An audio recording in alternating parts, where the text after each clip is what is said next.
Brought to you by EaseTech Pakistan. EaseTech fulfills all your computer and communications hardware needs. They offer a variety of computer hardware in reasonable prices with delivery all across Pakistan. They have assortment of PC cases, motherboards, processors, hard drives, memories, and everything else, you name it. Head over to easetech.com.pk to learn more.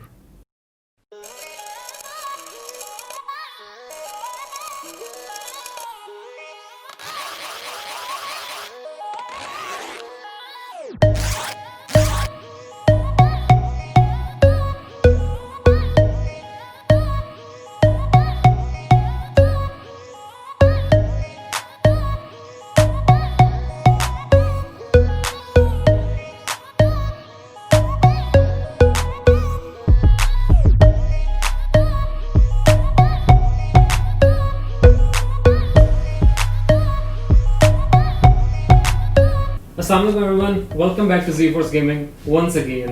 तो आज की video के अंदर हम Asus का showcase build में use होने वाला गेमिंग केस रिव्यू करेंगे, Asus ROG Strix Helios।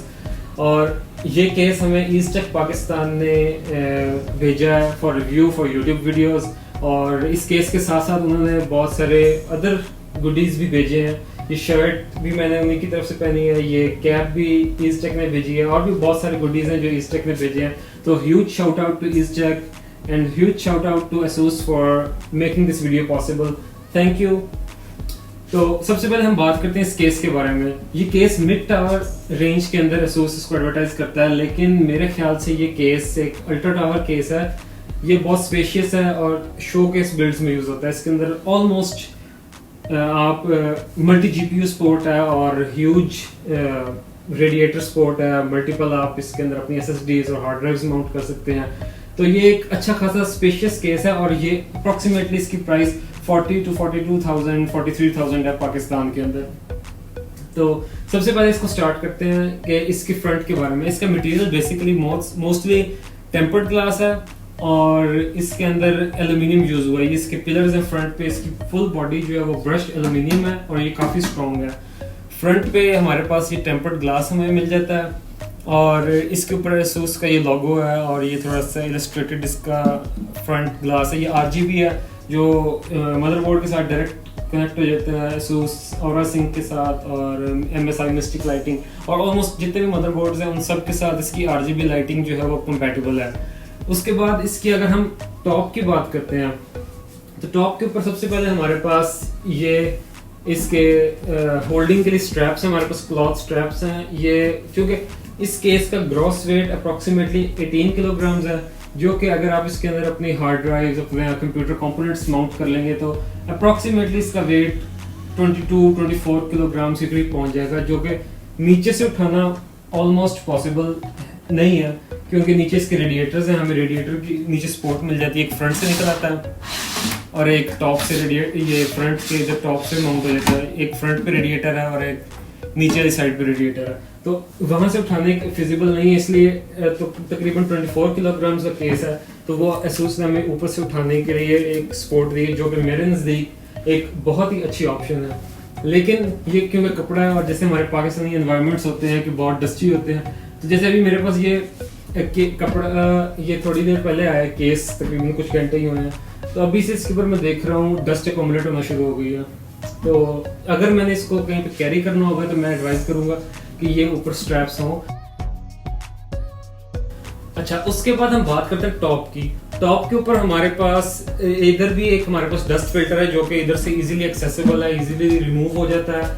और उसके बाद ऊपर हमारे पास 3 140 मिलीमीटर फैंस या 3 120 मिलीमीटर फैंस की हमारे पास सपोर्ट है।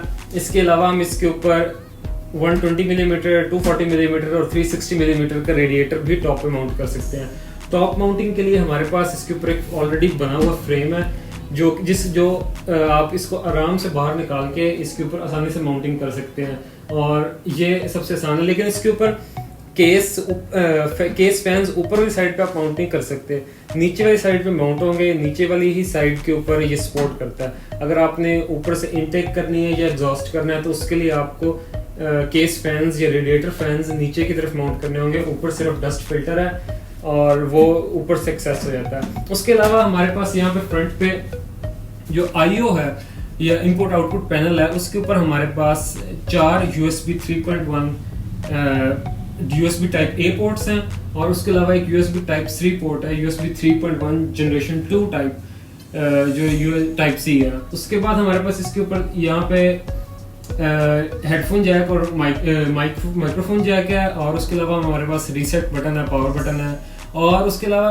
जो इसके अंदर एक फैन कंट्रोलर है, वो मैं आपको थोड़ी देर तक दिखाता हूँ। उस फैन कंट्रोलर का भी हमारे पास एक्सेस टॉप के ऊपर है, और पावर बटन सॉरी ये एलईडी लाइट्स जो है, ये जो फ्रंट पैनल के ऊपर एलईडी लाइट है, ये एड्रेसेबल नहीं है, सबको इंडिविजुअली आप अलग अलग कंट्रोल नहीं कर सकते, सब एक ही तरह एक साथ कंट्रोल होंगी, तो उसके लिए ये बटन है। बैक के ऊपर हमारे पास 120 मिलीमीटर या 140 मिलीमीटर का ऑलरेडी फैन माउंट है। केस के साथ 3 फैन आते हैं, 3 140 मिलीमीटर फैन फ्रंट के ऊपर माउंटेड है, और 140 मिलीमीटर फैन जो है वो बैक पे रियर पे माउंटेड है। ठीक है, इसके ऊपर हमारे पास यहाँ पे ये स्लाइड करने की ऑप्शन है कि अगर हम 120 मिलीमीटर फैन को माउंट करते हैं या 140 मिलीमीटर फैन को माउंट करते हैं, तो इसको हम इन स्क्रूज की मदद से ऊपर नीचे करके एडजस्ट कर सकते हैं। ये एक मुझे बहुत अच्छा फीचर लगा है इसके अंदर। उसके अलावा हमारे पास यहाँ पे 8 एक्सपेंडेबल स्लॉट्स हैं, और जीपीयू वगैरह माउंटिंग के लिए या पीसीआई माउंटिंग के लिए इसके अंदर आप एनवीएमई स्टोरेज माउंट कर सकते हैं, कुछ भी माउंट कर सकते हैं। और यहाँ पे आपको 2 वर्टिकल माउंटिंग की भी स्लॉट्स मिल जाती हैं। उसके अलावा हमारे पास एक नॉर्मल 1300 वाट का या इससे बड़ा मतलब फुल साइज का कोई भी पीएसयू होगा तो वो हम इसके ऊपर कनेक्ट कर सकते हैं। और इसके लिए बड़ा आसान ही तरीका है कि यहाँ पे हम इसको ये इसके स्क्रूज ओपन हो जाते हैं, और यहाँ से हम इसको आराम से जो है ये इसका जो शील्ड है या बाहर वाला कवर है, इसको हम बाहर निकाल के पीएसयू को एक्सटर्नली इसके साथ माउंट करके तो यहाँ से अंदर स्लाइड कर सकते हैं। केस की अगर हम बैक साइड में बात करें तो यहाँ पे भी टेम्पर्ड ग्लास है। बैक तो नहीं कह सकते, इसे हम राइट साइड कहेंगे केस की। अगर फ्रंट से देखें तो राइट साइड है, इधर टेम्पर्ड ग्लास है, और ये भी इसको रिमूव करना बहुत आसान है। ये one of the easiest case to remove the tempered glass है। इधर पीछे बैक साइड पे एक बटन है, उसको प्रेस करने से केस अलग हो जाएगा, ये टेम्पर्ड ग्लास इसका अलग हो जाएगा। उसके बाद यहाँ पे पीछे हमें मदरबोर्ड के लिए एक कटआउट मिल जाता है, जिसके ऊपर हम जो है वो, और ये अच्छा खासी एरिया है जिसके ऊपर हम कोई भी बड़ा वाटर ब्लॉक या सीपीयू रेडिएटर जो है वो माउंट कर सकते हैं। उसके अलावा हमें यहाँ पे इसकी बैक साइड पर ट्रांसलूसेंट सा हार्ड प्लास्टिक का बना हुआ एक शील्ड मिलती है, ये कवर मिलता है। ठीक है, ये भी रिमूवेबल है, और इसका सबसे ज़्यादा फायदे की बात यह है कि इसके ऊपर यहाँ पीछे आप 4 2.5 इंचेस की SSDs या कोई भी ड्राइव माउंट कर सकते हैं। तो अगर वो RGB ड्राइव जैसे कुछ A-Data की RGB ड्राइव्स हैं तो वो आप यहाँ पे शो कर सकते हैं, जो इससे भी प्रोमिनेंट होंगी, और ये टेम्पर्ड ग्लास जो बाहर कवर है इससे भी प्रोमिनेंट होंगी। ये इजीली रिमूवेबल है। उसके अलावा हमें यहाँ पे बहुत सारी यहाँ पे केबल मैनेजमेंट की स्पेस मिल जाती है। यहाँ पे ये केबल टाइज हैं जो हमें केबल माउंटिंग के केबल राउटिंग के लिए बहुत सारी जगह देते हैं, और मेजॉरिटी ऑफ द केबल्स जो हैं वो इसके अंदर से ही राउट होके तो हमारे पास जो है वो कनेक्शन हो सकते हैं। एक चीज़ जो मुझे थोड़ी फ्रस्ट्रेट कर रही है वो ये है कि बहुत सारे PSUs की जो CPU केबल होती है, जो CPU पावर केबल होती है, वो अप्रॉक्सीमेटली 60 सेंटीमीटर होती है, और ये मेरा नहीं ख्याल कि बहुत सारे PSUs की केबल यहाँ से यहाँ तक राउट होके तो ऊपर से जैसे क्रॉस करती है तो वो मदरबोर्ड के हेडर तक पहुँच पाएगी। तो वो हमें जब हम बिल्ड करेंगे तो उसके अंदर हमें देखना पड़ेगा। उसके अलावा हमारे पास यहाँ पे फैन कंट्रोलर है। फैन कंट्रोलर के अंदर जो केस में 4 केस फैंस हैं, तो ये 4 केस फैंस ऑलरेडी इसमें कनेक्टेड हैं, और उसके अलावा इसके ऊपर 2 LED कनेक्शंस कनेक्टेड हैं। वो मेरा ख्याल है सामने फ्रंट लोगो के लिए, और जो बाकी इसके अंदर RGB इलस्ट्रेशंस है उसके लिए होगा। तो ये मुझे वो इतना खास आइडिया यूनिक नहीं लगा, क्योंकि ये कवर्ड नहीं है और इसकी जो कॉयल है ये एक्सपोज हो रही है। तो अगर आप किसी केस के ऊपर 40-45,000 रुपीज स्पेंड कर रहे हैं तो मेरा ख्याल है कि ये क्वालिटी कॉम्प्रोमाइज नहीं होना चाहिए, ये एटलीस्ट कवर होना चाहिए था। उसके अलावा बैक के अंदर आपके पास ये जो 4 मैंने आपको जैसे ऑलरेडी बताया था, 2.5 इंचेस की ये जो बेस हैं, ये भी आप रिप्लेस कर सकते हैं। इनको आप इस जगह से रिमूव करके तो आप इनको CPU ट्रे के नीचे भी कनेक्ट कर सकते हैं, कि अगर बहुत सारे केसेस में ऐसे होता है कि आपने यहाँ पर 2.5 इंच ड्राइव माउंट करनी है या कुछ माउंट करना है, तो 2 स्पेसेस उन्होंने आपको यहाँ पे दिए हैं, यहाँ पे भी केबल माउंट हो सकती है, ये 2.5 इंच की ड्राइव माउंट हो सकती है। फ्रंट के ऊपर भी हमारे पास टेम्पर्ड ग्लास है जो कि वैसे ही रिमूव होता है जैसे हमने रियर साइड का रिमूव किया था, लेफ्ट साइड का रिमूव किया था, उसी तरह रिमूव होता है। तो अंदर हमारे पास केस बहुत ज़्यादा स्पेशियस है, ये जिस तरह आपको नज़र आ रहा है अगर, तो उसके अंदर हमारे पास सबसे पहले तो ये एक्सटेंडेड ATX तक कनेक्ट होने का ये हमारे पास मदरबोर्ड की ट्रे है।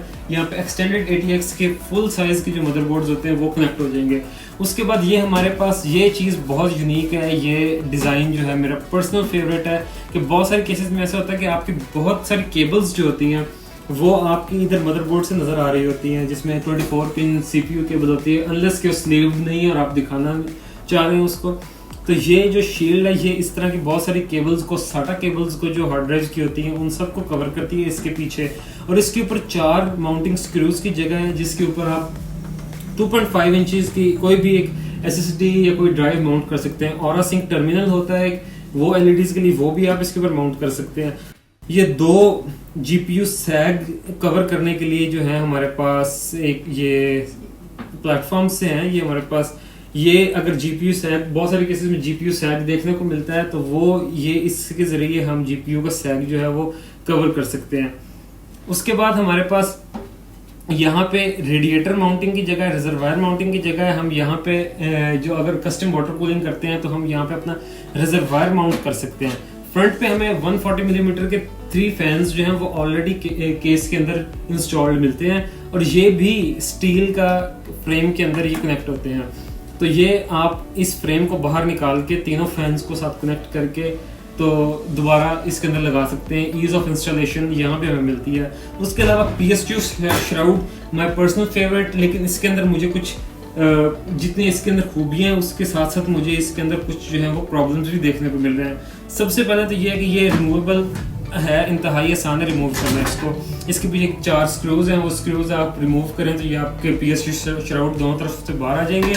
लेकिन इसके अंदर प्रॉब्लम एक ये है कि ये प्लास्टिक है, हार्ड प्लास्टिक, और ये as compare to tempered glass बहुत आसानी से स्क्रैच हो जाएगा। तो अनलेस कि आप इसके ऊपर कोई प्रोटेक्शन यूज़ कर रहे हैं, कोई प्रोटेक्टर यूज़ कर रहे हैं आप, तो ये बहुत इजीली जो है वो स्क्रैच हो सकता है, जो कि मेरा नहीं ख्याल कि कोई बहुत इंपॉर्टेंट फीचर है। उसके अलावा इस श्राउड के ऊपर हमें एक ग्रोमेट मिलता है। ये रबर ग्रोमेट जो है यहाँ से केबल मैनेजमेंट के लिए भी इंपॉर्टेंट है। इसको रिमूव कर लेते हैं हम। तो नीचे हमें हार्ड ड्राइव ट्रे मिलती हैं। ये वैसे तो स्क्रूज के साथ माउंटेड होती हैं और इसकी 3 जगह होती हैं जिसके ऊपर हम इसको माउंट कर सकते हैं। ये हार्ड ड्राइव्स जो है सिर्फ 2 बेस इसके साथ आती हैं। ये 2 बेस जो हैं वो हम इसके अंदर सिर्फ 2 हार्ड ड्राइव्स कनेक्ट कर सकते हैं। तो ये case by default 2 hard drives जो है वो उसकी माउंटिंग सपोर्ट करता है। तो अगर आपके पास आप ज़्यादा हार्ड ड्राइव्स हैं या जिनकी कैपेसिटी थोड़ी है तो वो इस केस के लिए रिकमेंडेड नहीं है। ये case maximum 2 hard drive support करता है। इसके साथ ये जो बे मिलती है ये आपको सिर्फ 2 हार्ड ड्राइव्स स्टोर करने को देती है। उसके बाद हमें इधर बेस के ऊपर 4 रबर पैड्स मिलते हैं। ये रबर पैड्स जो है ये वाइब्रेशन कंट्रोलर है, वाइब्रेशन पैड्स हैं बेसिकली, कि आपकी PSU जो है वो कंप्यूटर को वाइब्रेट ना करे। तो ये वाइब्रेशन डैम्पनिंग पैड्स हैं जो कि केस के अंदर बहुत इंपॉर्टेंट होते हैं। ये हमारे पास जो फ्रंट में IO था उनकी हमारे पास ये केबल्स हैं। ये मैं थोड़ा सा आपको यहाँ पे एक्सप्लेन कर देता हूँ कि इसके अंदर हमारे पास 2 SATA पावर केबल्स होती हैं। उसके अलावा हमारे पास एक 3 पिन RGB कंट्रोलर केबल है। उसके बाद हमारे पास एक 180 डिग्रीज की USB 3.1 केबल है। उसके बाद हमारे पास 90 डिग्रीज USB 3.1 की केबल है। हमारे पास USB 3.1 जनरेशन 2 टाइप C जो केबल है उसका हमारे पास ये केबल मिलती है। और उसके अलावा हमारे पास ये जो ऑडियो केबल होती है, स्पीकर की केबल होती है, ये हमें वो मिल जाती है। जो फ्रंट IO पे हमें हेडफोन्स और माइक्रोफोन का पोर्ट होता है उसकी केबल मिल जाती है। और उसके बाद नॉर्मल जो केस की रीसेट और हार्ड ड्राइव और पावर केबल्स होती हैं जो मदरबोर्ड से कनेक्ट होती हैं हमें वो मिल जाती हैं। अच्छा, अब ये केस वैसे तो एक बहुत ब्रिलियंट केस है और 40,000 रुपीज़ के अंदर बेस्ट केस है। बिल्ड क्वालिटी बहुत अच्छी है, ड्यूरेबिलिटी बहुत अच्छी है, टेम्पर्ड ग्लास बहुत अच्छा है, सी थ्रू, और सारे इसके अंदर कस्टमाइजेबिलिटी बहुत ज़्यादा है। लेकिन इसके अंदर जो कुछ चीज़ें जहाँ पे मुझे क्वालिटी कॉम्प्रोमाइज़ लगी है वो जैसे एक मैं बता चुका हूँ कि फैन कंट्रोलर है वो कवर्ड नहीं है, उसके ऊपर शील्ड नहीं, उसकी कॉइल प्रोमिनेंट है, वो मुझे कोई इतना खास अच्छा नहीं लगा। उसके बाद हमारे पास यहाँ पे जो हार्ड ड्राइव ट्रे है, ये इसके अंदर जो हार्ड ड्राइव की हमारे पास जो ट्रेज हैं ये बहुत ही लूज क्वालिटी की है, ये बहुत ही सॉफ्ट प्लास्टिक है। और इससे पहले मेरे पास जो केस था थर्मलटेक चेजर A71, उसके अंदर इसकी हार्डवेयर फ्रेज जिन लोगों ने यूज़ किया उनको पता होगा बहुत स्ट्रॉन्ग है, बहुत हार्ड प्लास्टिक की है। तो ये बहुत ज़्यादा हल्की क्वालिटी की प्लास्टिक मुझे फील हुई है, जो कि पर्सनली मुझे कोई इतनी खास आउटस्टैंडिंग नहीं लगी, क्योंकि जिस तरह का केस मैं यूज़ कर रहा था उसके बाद मुझे इसकी क्वालिटी में थोड़ा सा कॉम्प्रोमाइज़ शो हुआ है। उसके अलावा जो दूसरी चीज़ मुझे इंपॉर्टेंट यहाँ पे लगी है, जो कि इस केस में नहीं होना चाहिए अगर क्वालिटी कॉम्प्रोमाइज़ है, वो ये है कि यहाँ पे वर्टिकल माउंट्स जो हैं ये दो, हमें जब भी इससे पीछे हॉरिजॉन्टल माउंट्स एक्सेस करने हैं, हॉरिजॉन्टल एक्सपेंडेबल स्लॉट्स एक्सेस करनी है, तो हमें इन वर्टिकल स्लॉट्स को हमेशा ओपन करना पड़ेगा। उसके बगैर ये हमें जो इसकी हॉरिजॉन्टल स्लॉट्स हैं वो एक्सेस नहीं होती, हर दफ़ा इनको ओपन करना पड़ेगा। और सबसे ऊपर वाले जो दो PCI एक्सपेंडेबल स्लॉट्स हैं वो थंब स्क्रूज के साथ हैं, और उसके अलावा नीचे वाले जितनी है वो सब जो है वो नॉर्मल स्क्रूज के साथ है, उनको स्क्रू ड्राइवर से खोलना पड़ेगा। ये चीज़ एक मुझे क्वालिटी कॉम्प्रोमाइज लगा है, जो कि मेरे ख्याल में ऐसा नहीं होना चाहिए था।